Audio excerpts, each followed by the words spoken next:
Resistivity की बात करी थी हमने, R is equal to rho L by होता है।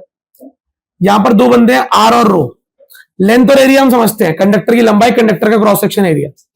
R और रो के बारे में क्या बात फेमस है?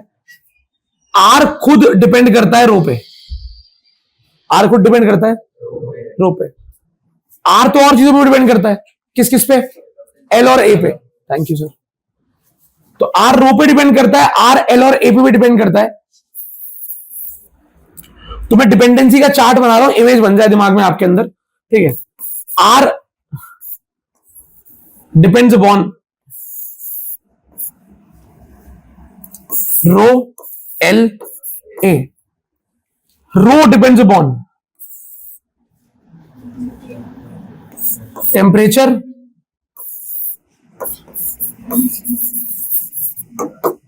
मटेरियल।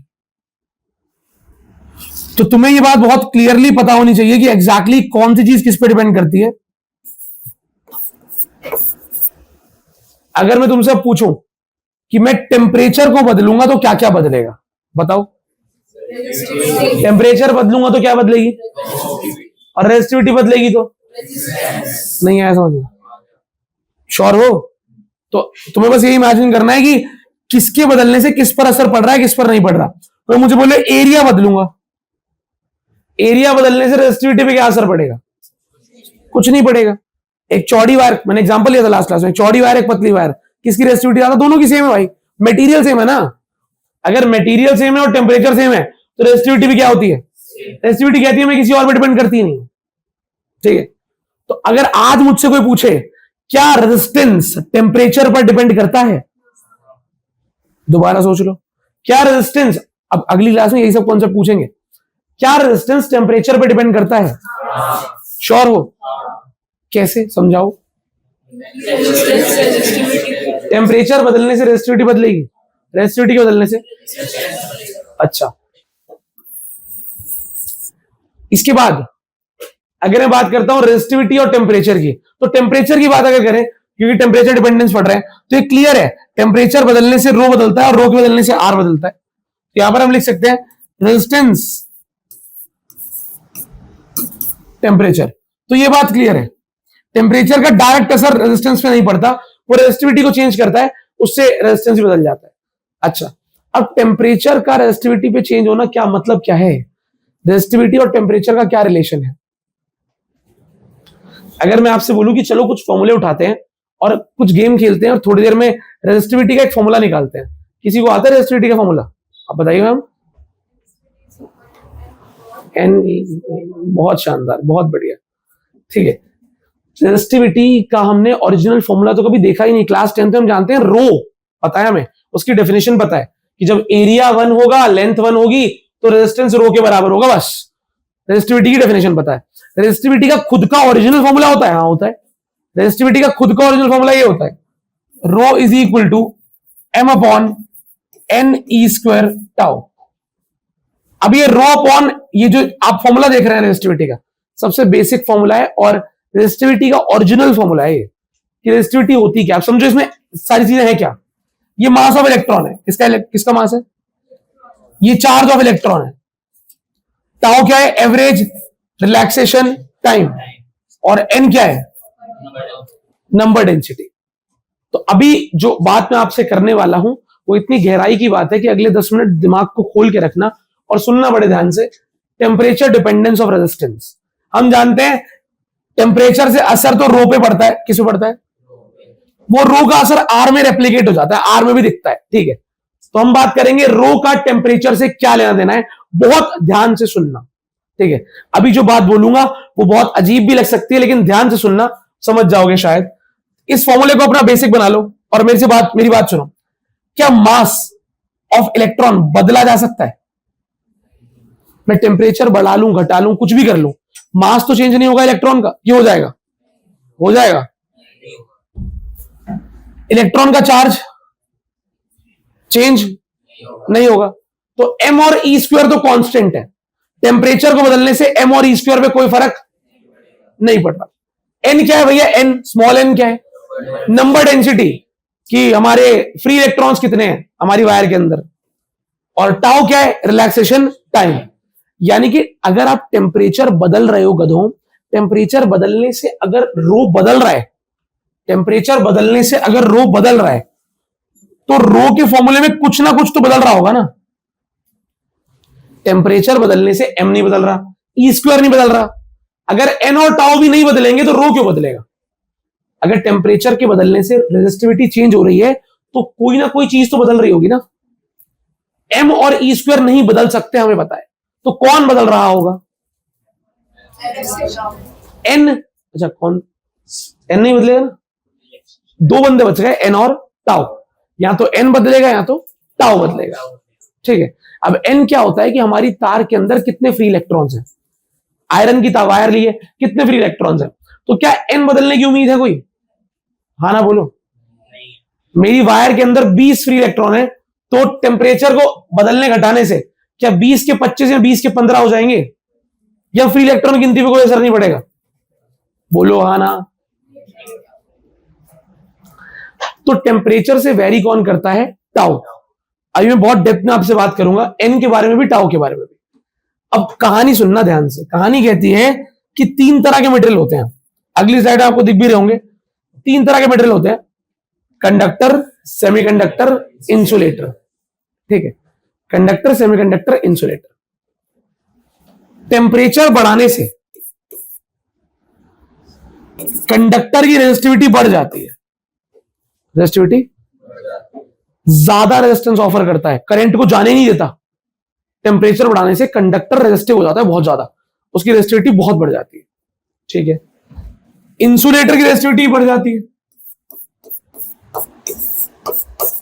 इसकी बढ़ जाती है। सेमीकंडक्टर, टेम्परेचर बढ़ाने से इसकी रेजिस्टिविटी कम हो जाती है। पहले ये ट्रुथ दिमाग में डाल दो, फैक्ट। सेमीकंडक्टर एक ऐसा अलग सा मटेरियल है, इसमें आप गर्मी करोगे ना तो वायर में से करंट ज्यादा जाएगा, बहुत बढ़िया कंडक्टर बन जाएगी वायर, बहुत काम आएगी। ठीक है, सेमीकंडक्टर इतना प्यारी चीज होती है कि अगर आपको गर्मी में ऑपरेट करना है, और आप जानते हो गर्मी बढ़ते ही हमारे कंडक्टर फेल हो जाएंगे। फेल ही तो हो गया, नहीं आया समझ में? कंडक्टर फेल हो गया यहां पे, क्यों? अबे करंट जाने नहीं दे रहा, हो रेजिस्टिविटी बढ़ गई उसकी, उसमें से अच्छा खासा करंट जा रहा था, अब करंट को जाने नहीं दे रहा, बेकार हो गया कंडक्टर। गर्मी बढ़ने पर कंडक्टर की रेजिस्टिविटी बढ़ जाती है, वो करंट को जाने नहीं देता, रेजिस्टेंस बढ़ जाता है, रुकावट बढ़ जाती है, हमारा एनर्जी वेस्ट होती है बहुत ज्यादा। लेकिन वहीं सेमीकंडक्टर उल्टा कह रहा है, टेम्परेचर बढ़ाओगे तो मेरी रेजिस्टिविटी कम हो जाएगी, मेरी कंडक्टिवनेस बढ़ जाएगी, I will act as a better conductor. तो गर्मी में सेमीकंडक्टर मस्त कंडक्ट करता है, इसकी रेजिस्टिविटी कम हो जाती है, रुकावटें हट जाती है। इसीलिए सोलर पैनल सुना है क्या? सोलर पैनल में गर्मी से एनर्जी बनती है, लाइट से नहीं बनती। किससे बनती है? तो सूरज की गर्मी से एनर्जी बनती है। अब गर्मी से एनर्जी बनानी है तो गर्मी मतलब गर्मी तो होगी ना, वहां पे टेम्परेचर हाई होगा बहुत ज्यादा। अब टेम्परेचर हाई होगा तो कंडक्टर तो काम, कंडक्टर अगर वहां पे लगा दिया मैंने तो भाई उसकी तो रेजिस्टिविटी ज्यादा हो जाएगी, ये बेचारा सारा करंट वेस्ट करा देगा, सारी एनर्जी वेस्ट हो जाएगी। लेकिन हम यूज करते हैं सिलिकॉन, पता है आपको? सोलर पैनल में सिल्वर और सिलिकॉन, सिलिकॉन पता है? ये पता है आपको सोलर पैनल में सिलिकॉन यूज होता है? चलो कोई नहीं पता तो बता देता हूं। सिलिकॉन एक एलिमेंट है हमारा, कार्बन के जस्ट नीचे आता है। सोलर पैनल में सिलिकॉन यूज होता है, इसीलिए सोलर पैनल महंगे होते हैं। सिलिकॉन बहुत महंगा है। सिलिकॉन इज अ सेमीकंडक्टर, बहुत बढ़िया सेमीकंडक्टर होता है सिलिकॉन। और सिलिकॉन क्या करता है, जैसी गर्मी पड़ती है, गर्मी नहीं है, it is not a conductor, conduct ही नहीं करेगा। जैसी गर्मी पड़ेगी कंडक्ट करेगा, बढ़िया, बिजली को जाने देगा, करंट को जाने देगा, मस्त। तो सेमीकंडक्टर्स गर्मी बढ़ने पर रेजिस्टिविटी को कम करके करंट को आराम से आने देते हैं, बाकी दोनों की रेजिस्टिविटी बढ़ जाती है। लेकिन हैरानी की बात क्या है कि तीनों केस में जो रेजिस्टिविटी है रो, उसका फॉर्मूला तो m/n टाउ ही है। फॉर्मूला रेजिस्टिविटी का सेम है। एक जगह टेम्परेचर बढ़ाने से रेजिस्टिविटी बढ़ रही है, एक जगह टेम्परेचर बढ़ाने से घट रही है। ऐसे कैसे? पहली बात ये समझ लो, m कांस्टेंट है, E² भी कांस्टेंट है, तो रेजिस्टिविटी डिपेंड कर रही है किस पे? n और टाउ पे, n और। तो भाई ये कैसे हो सकता है कि एक बार मैं टेम्परेचर बढ़ाऊं तो रेजिस्टिविटी घट जाए, एक और बार बढ़ाऊं किसी और चीज में तो बढ़ जाए? ऐसा कैसे पॉसिबल है? ये चीज पे चर्चा तो नहीं है बुक में, लेकिन फिर भी बता देता हूं आपको। पहले ये फैक्ट याद हो गया आपको, इंसुलेटर और कंडक्टर सेम बिहेव करते हैं, गर्मी बढ़ाओगे रेजिस्टिविटी बढ़ जाएगी, सेमीकंडक्टर में गर्मी बढ़ाने रेजिस्टिविटी कम हो जाती है। क्लैरिटी है? श्योर? अच्छा, अब ये होता क्यों है, टेम्परेचर से रेजिस्टिविटी पर असर क्यों पड़ता है, इसको जानते हैं बहुत आराम से। सुनिएगा, अगले 5 मिनट बहुत जरूरी है ना। टेम्परेचर बढ़ाने से क्या होगा, सुनिएगा। टेम्परेचर बढ़ाने से टाउ पे असर पड़ता है बहुत तगड़ा। टेम्परेचर और टाउ, इन दोनों का रिश्ता बहुत क्लियरली पता होना चाहिए आपको इस चैप्टर में, बहुत साफ साफ, कि टाउ और टेम्परेचर का क्या मतलब है। एक इलेक्ट्रॉन, टाउ क्या था, एक इलेक्ट्रॉन टक्कर वक्कर मार रहा है, टक्कर वक्कर मार रहा है, ठीक है, तो दो टक्करों के बीच का टाइम टाउ होता है कि एक इलेक्ट्रॉन टक्कर मारता हुआ वायर के अंदर चलता है, तो जब दो टक्कर होती है, पहली टक्कर और दूसरी, तो किसी भी साथ साथ वाली दो टक्कर के बीच का टाइम टाउ होता है। टेम्परेचर बढ़ा, गर्मी कर दी बहुत ज्यादा, टाउ पे क्या असर पड़ेगा, ले बताओ, सोचो। होता क्या है टेम्परेचर बढ़ाने से, टेम्परेचर बढ़ाने से, ये शायद हमने पढ़ा था काइनेटिक थ्योरी ऑफ गैसेस, कि किसी भी फ्री मॉलिक्यूल की एनर्जी होती है 3/2 kT। याद है, कुछ याद है? 11वीं क्लास, किसी भी फ्री मॉलिक्यूल की एनर्जी होती है 3/2 kT। अगर आपने टेम्परेचर को बढ़ाया तो उसकी एनर्जी बढ़ जाएगी। टेम्परेचर, गर्मी बढ़ाने से एनर्जी बढ़ जाती है। अब गर्मी बढ़ाने से अगर किसी की काइनेटिक एनर्जी बढ़ रही है तो क्या वो तेज नहीं चलेगा? जिन दो बंदों से मेरी टक्कर होनी है, मैं इलेक्ट्रॉन हूं, वो दो बंदे तो वहीं के वहीं है। पहले मैं धीरे चल रहा था, धीरे, टेम्परेचर बढ़ा दिया, मेरी काइनेटिक एनर्जी बढ़ गई, अब मैं तेज चल रहा हूं। तो जब मैं तेज चलूंगा तो इससे टकराने के बाद इससे टकराने मुझे कम समय नहीं लगेगा कि ज्यादा लगेगा? तो जब आप टेम्परेचर बढ़ाते हो तो टाउ कम हो जाता है, टक्कर जल्दी जल्दी होती है, सभी मॉलिक्यूल्स की काइनेटिक एनर्जी बढ़ जाती है। टेम्परेचर बढ़ाने से वायर के अंदर के सभी मॉलिक्यूल्स की काइनेटिक एनर्जी बढ़ जाती है, सब तेज चलते हैं। तेज चलते हैं तो दो टक्कर के बीच का टाइम कम हो जाता है। ये बात जो मैंने हिंदी में बोली, यही आपको स्कूल के एग्जाम में, बोर्ड एग्जाम में, नीट IIT में लिख के आनी है, लिखने का मौका मिले, या कॉन्सेप्ट को लगाना है, टिक करने का मौका मिले, कि जब भी आप टेम्परेचर को बढ़ाते हो तो काइनेटिक एनर्जी बढ़ जाती है, उससे क्या होता है, मूवमेंट तेज हो जाती है, तो दो टक्करों में टाइम कम लगता है, कम लगता है। तो टेम्परेचर बढ़ाने से टाउ कम हो जाता है। सत्य है ये? हाँ बिल्कुल सत्य है, हर केस में, हर केस में टेम्परेचर बढ़ाओगे टाउ कम होगा। अब खुद सोचो, यहां पे टेम्परेचर बढ़ाया, यहां पे अच्छा इसको देखना ध्यान से, रेजिस्टिविटी डिपेंड्स अपॉन 1/टाउ, सही लिखा है, और tau is directly proportional to temperature. Directly inversely है, अगर इनवर्सली है तो ऊपर आएगा। अब बताओ क्या होगा, टेम्परेचर बढ़ाओगे तो टाउ, और टाउ कम होगा तो नहीं आया, आ गया, समझ में आया? तो एग्जैक्टली अब कोई मुझसे पूछे ना टेम्परेचर डिपेंडेंस को एक्सप्लेन करो, तो मैं बोलूंगा देखो यार, पहली बात तो रेजिस्टेंस यहां कहीं आता है, रेजिस्टेंस पे टेम्परेचर का असर डायरेक्ट देख पा रहे हो क्या? ये अकेली चीज आपको सब बता रही है, मुझे बताना कैसे बोलेंगे फिर। जब आप टेम्परेचर बढ़ाते हो तो रिलैक्सेशन टाइम, कोई पूछे यार क्यों कम होता है, kinetic energy of every particle increases, electrons की सबकी काइनेटिक एनर्जी बढ़ जाती है तो टक्कर जल्दी होती है, टाउ कम हो जाता है, ठीक है।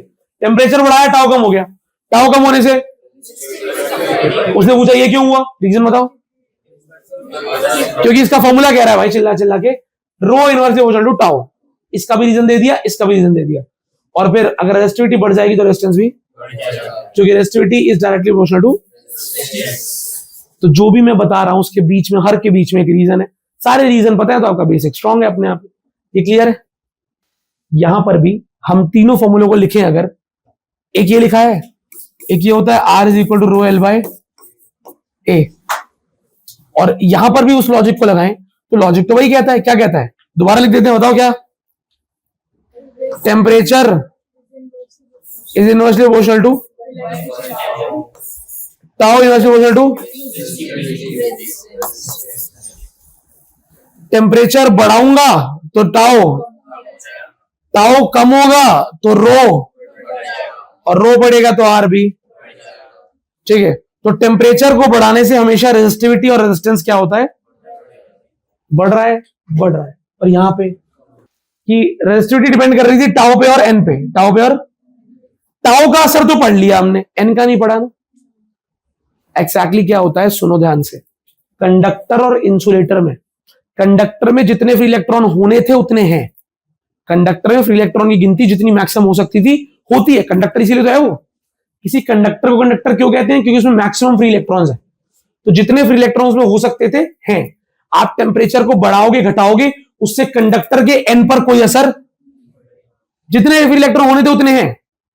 इंसुलेटर में फ्री इलेक्ट्रॉन होते ही नहीं है, तो टेम्परेचर को थोड़ा बहुत बढ़ाने घटाने से उसके अंदर फ्री इलेक्ट्रॉन पैदा नहीं हो जाएंगे, तो उसके भी एन पर कोई असर नहीं पड़ेगा। लेकिन सेमीकंडक्टर में क्या होता है, इसमें थोड़े बहुत फ्री इलेक्ट्रॉन्स होते हैं क्या, और बाकी इलेक्ट्रॉन्स फ्री होने का इंतजार कर रहे होते हैं। भरपूर भीड़ फ्री नहीं है, इंतजार कर रही है। और किसका इंतजार कर रही है, टेम्परेचर के बढ़ने का, कि कोई आए गर्मी बढ़ाए, गर्मी से एनर्जी मिले और इलेक्ट्रॉन फ्री हो जाए। तो जब आप सेमीकंडक्टर में, सुनना सिर्फ 4-5 बच्चों के लिए बता रहा हूं, जब आप सेमीकंडक्टर में टेम्परेचर को बढ़ाते हो तो टेम्परेचर बढ़ाने से नंबर डेंसिटी इतनी तेजी से बढ़ती है, बहुत ज्यादा बढ़ जाती है, बहुत ज्यादा। सेमीकंडक्टर में 2-4 इलेक्ट्रॉन फ्री होते हैं, पर थोड़ी सी एनर्जी देते ही बहुत सारे फ्री हो सकते हैं। और वो एनर्जी कहां से मिल जाती है, टेम्परेचर से। आपने टेम्परेचर बढ़ाया, इन दोनों के केस में एन पर असर नहीं पड़ा। इसमें एन जितना होना था उतना ही है, उसमें भी जितना होना था उतना ही है। इसके केस में एकदम से नंबर डेंसिटी इतनी बढ़ गई, टाउ कम हुआ, नो डाउट। टेम्परेचर बढ़ाने पे टाउ कम होता है, यहां पर भी टाउ कम हुआ, लेकिन टाउ थोड़ा सा कम हुआ, पर नंबर डेंसिटी बहुत ज्यादा बढ़ गई। तो किसका असर दिखेगा भाई, टाउ अगर आधा हो गया लेकिन नंबर डेंसिटी 10 से मल्टीप्लाई हो गई, तो नंबर डेंसिटी वाला असर दिखेगा ना आपको। नहीं समझे क्या, नहीं समझे। टाउ कम होता है टेम्परेचर बढ़ाने से, हाँ थोड़ा सा टाउ कम हुआ, लेकिन नंबर डेंसिटी इतनी ज्यादा बढ़ गई कि टाउ का असर दिखा ही नहीं। आपको रिलैक्सेशन टाइम का जो इंपैक्ट है वो नोटिस ही नहीं होगा, आपको एन का इंपैक्ट नोटिस होगा। और अगर सोचो इनवर्स का रिलेशन है और एन अगर बढ़ गया है तो एन के बढ़ने से रेजिस्टिविटी, इसीलिए रेजिस्टिविटी क्या हो जाती है, कम। इसमें भी टाउ कम हुआ है, ठीक है, पर टाउ के कम होने का असर दिखता नहीं है, क्योंकि एन इतना ज्यादा बढ़ जाता है कि उसके बढ़ने वाला असर ज्यादा दिखता है। ठीक है, अब ये बातचीत समझाना मेरा काम था, लेकिन आप अगर ये सवाल दिमाग में रखेंगे तो आपके लॉन्ग टर्म में काम भी आएगा कि सेमीकंडक्टर में टेम्परेचर बढ़ाने से रेजिस्टिविटी कम क्यों हो जाती है, क्योंकि दो बंदे रिस्पॉन्सिबल है, एन और टाउ। इस केस में कौन जीत जाता है, एन। इसमें एन जो है वो ज्यादा डोमिनेटिंग होता है। इसमें नंबर डेंसिटी इतनी ज्यादा बढ़ जाती है कि वो डिसाइड करती है रेजिस्टिविटी कम होगी या बढ़ेगी। इस केस में कौन डिसाइड करता है, टाउ। इस केस में भी, क्योंकि इस केस में एन पर ज्यादा असर नहीं पड़ता, इसमें एन पर असर पड़ता है। समझ पा रहे हो, हाँ हाँ नाना, अच्छी बात है। इन सबका ग्राफ बनता है, कैसा बनता है, ग्राफ। ग्राफ बनता है कैसा, resistivity versus temperature. School exam के लिए बहुत ही फेमस टॉपिक है। 3 ग्राफ होते हैं, रेजिस्टिविटी वर्सेस टेम्परेचर। आप नोट्स खोलेंगे आपको दिख जाएंगे बने हुए। 3 ग्राफ बनते हैं रेजिस्टिविटी वर्सेस टेम्परेचर के, ठीक है। पहला किसके लिए, कंडक्टर। कंडक्टर, आप इंसुलेटर का ग्राफ देख पा रहे हैं, इंसुलेटर का है क्या, यहां देखिए, यहां पे क्या होगा। मैं पहले आपको इंसुलेटर से बढ़िया एलॉय का बनाना चाहूंगा, फिर भी यहां देख लीजिए। इधर देखो, इधर देखो, इधर देखो, इधर देखो। कंडक्टर का ग्राफ जो होता है वो 2 तरह का होता है। एक होता है ओमिक कंडक्टर, एक होता है नॉन ओम, मतलब एक जो ओम्स लॉ को फॉलो करता है, एक जो ओम्स लॉ को फॉलो। तो यहां पर क्या होगा, ऐसा बनेगा, ऐसा भी बनता है, और कई किताबों में ऐसा ही बना रखा है। तो दोनों ही सही है। वो थोड़ा सा घूम भी सकता है, सीधा भी जा सकता है। किसके लिए, किसके लिए, कंडक्टर के लिए। सेमीकंडक्टर कैसे बनता है, इनवर्स का रिलेशन है, गिरता हुआ ग्राफ बनेगा। इनवर्स का रिलेशन है, गिरता हुआ ग्राफ बनेगा।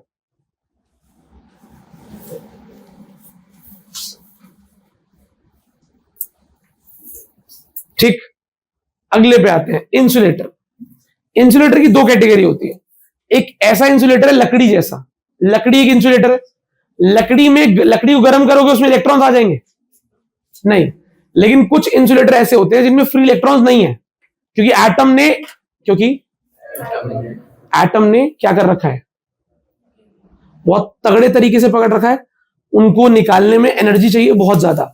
अगर आप बहुत ज्यादा एनर्जी दे पाए तो वो इलेक्ट्रॉन सारे निकल जाएंगे, अगर नहीं दे पाए तो इलेक्ट्रॉन नहीं निकलेंगे। तो कुछ ऐसे इंसुलेटर होते हैं जिनमें से इलेक्ट्रॉन निकलेंगे ही नहीं, इतने रिजिड हैं, इतना ज्यादा। जैसे फॉर एग्जांपल नॉन मेटल्स, अगर उनकी बात करें उनसे इलेक्ट्रॉन निकलेंगे ही नहीं। कार्बन से इलेक्ट्रॉन निकालना चाहोगे, निकलेंगे ही नहीं। समझ रहे हो? वो इलेक्ट्रॉन लूज ही नहीं करता, गेन ही नहीं करता, शेयर ही करता है। तो कार्बन जैसे इंसुलेटर से इलेक्ट्रॉन नहीं निकलते। तो उस केस में हम सिंपल बोल देते हैं कि आप टेम्परेचर बढ़ाओगे तो एन पर तो असर नहीं पड़ेगा। किस पर असर नहीं पड़ेगा? किस पर पड़ेगा? बस टाउ पर। टाउ पे पड़ेगा तो ग्राफ ऐसा बनेगा। ठीक है। लेकिन जो बाकी इंसुलेटर्स होते हैं जिनसे इलेक्ट्रॉन टेम्परेचर ज्यादा देकर निकाला जा सकता है, उनमें क्या होता है, थोड़े टेम्परेचर तक तो कुछ नहीं होता। यहां बना रहा हूं, देखना। अगर टेम्परेचर एक लिमिट से ज्यादा आप कर दो, इतनी गर्मी ले आओ कि उनके सारे इलेक्ट्रॉन बाहर आ जाएं, तो उनमें भी फिर कौन सा फैक्टर डोमिनेटिंग होता है? एन, क्योंकि इलेक्ट्रॉन पहले फ्री थे ही नहीं, एक भी इलेक्ट्रॉन नहीं था। आपने टेम्परेचर को एक लिमिट से ज्यादा बढ़ा दिया, इतनी गर्मी दे दी उस एटम को, उस सैंपल को, कि ऑलमोस्ट उसके इलेक्ट्रॉन्स निकलने लग गए। इलेक्ट्रॉन निकालने के लिए चाहिए क्या था? एनर्जी। एनर्जी मिल नहीं रही थी। हमने जो हीट दी उसने एनर्जी का काम किया और इलेक्ट्रॉन्स निकल, बहुत सारे इलेक्ट्रॉन निकल गए। तो एक टेम्परेचर के बाद यहां पर ऐसा ग्राफ बनेगा, इस टेम्परेचर के बाद रेजिस्टिविटी का। तो इंसुलेटर में दो तरह के ग्राफ बनते हैं। पेपर आपको स्पेसिफाई कर देगा। जब पेपर में क्वेश्चन आता है तो स्पेसिफाइड होता है कि नंबर ऐसा लिखा होता है, ऐसा लिखा होता है, मेटेलिक नहीं होता, क्या लिखा आता है, इंसुलेटर लिखा आता है, जिसमें फ्री इलेक्ट्रॉन्स बिल्कुल भी नहीं है और जिसमें फ्री इलेक्ट्रॉन निकल ही नहीं सकते। An insulator with no free electrons, ऐसा लिखा होगा। तो ये ग्राफ बनाना है ऐसा। दूसरे केस में वो नाम देता है सीधा, आपको एक मेटेरियल का नाम बोलेगा, आप समझ जाओगे उसने कार्बन बोला या कोई और ऐसा मेटेरियल बोला जिसमें से इलेक्ट्रॉन निकल ही नहीं सकते, तो हम सीधा ये वाला ग्राफ बना। तो ये तीन ग्राफ तो रटने वाले हैं, डायरेक्ट ही आएंगे पेपर में। इसका बना दो, इसका बना दो, इसका बना दो। ठीक है। कभी कभी एलॉय का ग्राफ आता है। किसका? एलॉय। एलॉय और मेटल सेम है, एलॉय और मेटल सेम ग्राफ बनता है। या तो सेंटर से बढ़ रहा होगा या यहां से बढ़ रहा होगा। ऑप्शन एमसीक्यू आते हैं आजकल इसलिए। तो एलॉय का ग्राफ भी बिल्कुल ऐसा बनता है, ऐसा। Resistivity versus temperature.